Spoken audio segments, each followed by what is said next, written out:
Hey, good morning, people of the internet. It's me, Naturalist Kirk, from out at LowryNC Center. This is episode 23 of Lowry at Home. I'm glad you could make it here. You know, spring keeps on marching on if you listen. Oops. There it is. Yep, there it is. There is a woodpecker drumming in the background as I talk, and it's been doing that drumming pretty much all week. And it is trying to tell all the other birds in the area, all the other woodpeckers, hey, this is my territory. So a lot of animals are really changing their behavior, and as we go out in the woods we can see things like that. Naturalist Brett was out in the woods and he happened upon an animal that we've not seen in quite a while, but now we are seeing a lot of in the woods, and he's going to tell you a little bit more about it on today's show. Go ahead, Brett.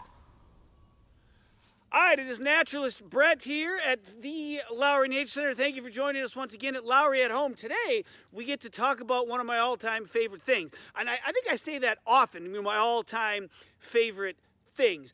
If you've been paying attention over the 10-plus years I've been at Lowry, you know that I'm a huge fan of winter. Love winter. And I'm always really, really sad when winter is over.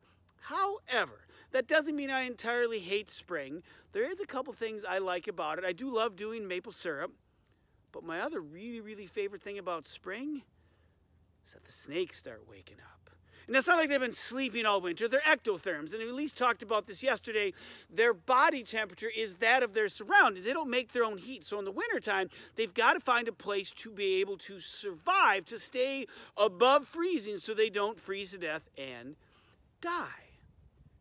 Snakes in the ground all winter in that hibernaculum. They can't dig the hole. They don't have hands or fingers or claws or anything that are used for digging. However, they find old rodent dens, old fox dens, and that is where they'll spend the winter down below. It is this time of year, though, when the ground starts to warm up. And usually when it hits about 50 degrees, if you're out here at the LowryNC Center in Carver Park or really anywhere, your yard, your neighborhood, that ground hits 50 degrees and all of a sudden we start seeing these. This is quite possibly my favorite kind of snake. Of all the snakes in the world, now sure, I'd love to live someplace where we had more venomous snakes just because that's really neat to have those around.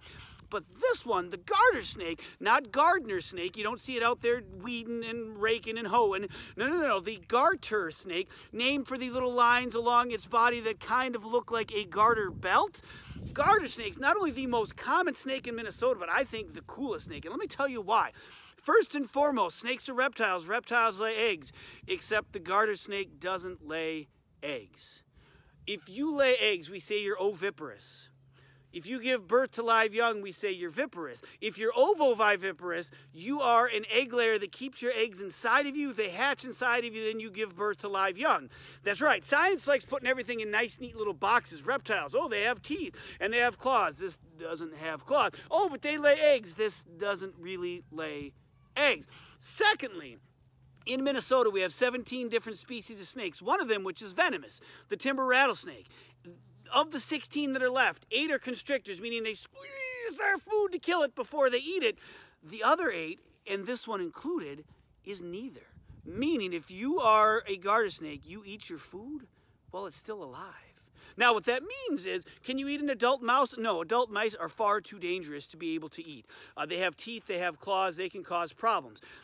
However, if you get into a mouse nest, perfect. They can eat the baby mice all day, every day. However, we'll eat stuff like worms, we'll eat stuff like insects, we'll eat frogs, we'll eat toads. We'll even go down to the water and swim around and grab minnows and swallow them down too. They are not picky, but they definitely are limited when it comes to what they can eat. However, if you're eating your food while it's still alive, that makes you one tough hombre in my book. Now, as this snake is here, you see that tongue is constantly going. Rest assured, folks at home, it is not making a face at all of you. And as funny as that would be, if the snake was going making a face at everyone. No. It's smelling, and if you look real close, you'll notice that that tongue, of course, now you've got it tucked away, that tongue has a fork on the end. That fork is there on purpose. When it goes out, it's smelling or tasting all the teeny tiny particles in the air. If there's something off to this side of its body, it picks it up on that part of the tongue. If there's something off to the other side of it, it picks it up there. If it's something out in front, it picks it off on both of them. I've even seen snakes where the tongue comes out, up, and then back behind to taste what's going on back behind them. Yes, this snake has eyes, but those eyes pick up movement, and that's about it. That tongue is really what's explaining to it what's going on around in its environment. Let's be real clear. some snakes, if you're a constrictor, you don't do a lot of hunting your food, you do a lot of waiting.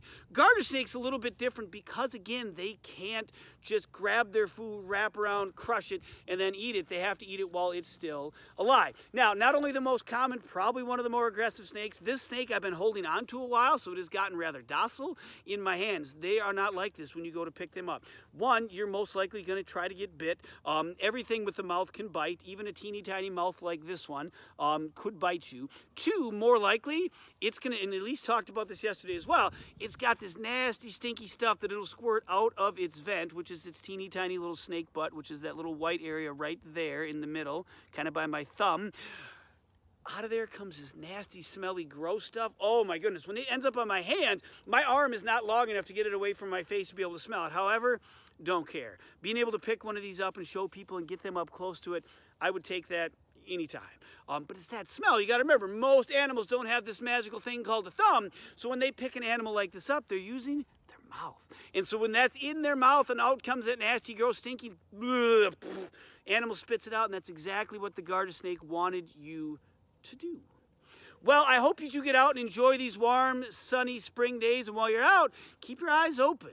It is time for the snakes to be out and about, and they're easier to see now. Once they get later into the summer, they're off on their own and moving off in different directions. They've moved away from that hibernaculum, and we don't see them nearly as much. I'm not asking you to love snakes. I'm just asking you to give it a thought or two about how cool they are and how amazingly important they are to our environment as well. Well, thanks for tuning in today. Catch us next time at the Lowry at Home. Thanks, Brett. That was really cool to see that snake up close. I hope if you guys are out in the woods and you stumble upon something cool like a garter snake, maybe snap a photo for us for our pre-show countdown. The address to send in those photos is right in the end card that's going to appear in just a minute here. So from all of us at LowryNC Center, until we get to see you again in person sometime, thank you so much for tuning in to Lowry at Home. Have a great week.